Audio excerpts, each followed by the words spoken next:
All right, so let's talk about why we're here on Howard's campus. We'll talk about how this thing got started. Oh, man. Take us back right here on the yard. Yeah. And how who was here? Because there's a lot of names. Now, I know a little bit about this, but I want the people to know there's a lot of names that we hear. They were all right here. When you think about everybody being right here at the same time, it's crazy. Yeah. But talk about that and then how the theme came to be and your big break. So, you know, the fact that we are here and you're talking about this, you know, the beginnings of my career from a commercial perspective and, you know, more specifically, the theme itself, it happened to happen right over there to my right at Blackburn Center. I ran into a cat by the name of Derek D. Angeletti. I caught him and my man China Black, you know what I'm saying, freestyling right in front of that, right in that little corner over here. And so I'm listening to him, and this is at the time when I'm coming out of high school. I'm a freshman. It's my second semester freshman year. And I had already kind of, because I had tried to get deals when I was in high school. Okay. And so it never panned out. And I said, well, you know what, I'm going to come to college. I'm going to be a sports broadcaster because that's my other passion, sports. And I'm done with emceeing. So I happen to be walking across the camp, and I see them cats in the corner, and they just spitting. And I'm like, what is going on over here? So I happen to creep over there, and it's Dot, and he says this line, and China is going back and forth.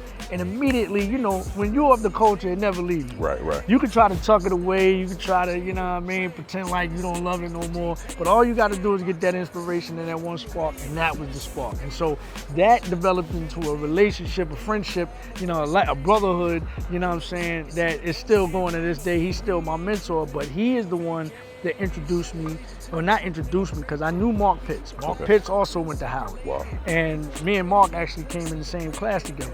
But Mark didn't know I got business.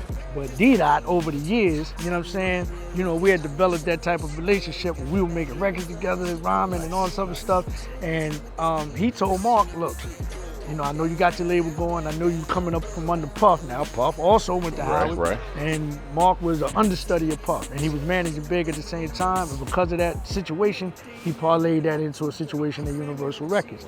And so when Mark was looking for an artist, Dot went to him and said, yo, man, I don't know if you know, Trey get busy. You know what I'm saying?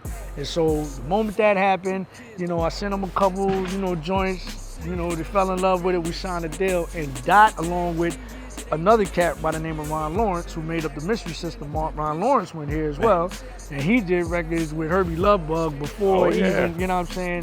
So they are the ones that are responsible for the theme, producing the theme. You know, I gave them the idea to use Pieces of a Dream, you know, Mount Airy Groove, because I wanted, if there's going to be a record that's going to come out, you know, commercially, I want them to associate it with Philly.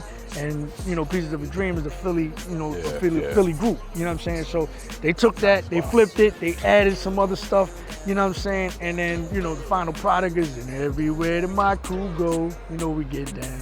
And so that's why that question right here, while we're standing on this campus, is sort of a, what's the word I want to look for? It's nostalgia. Yeah, got you know what I'm saying?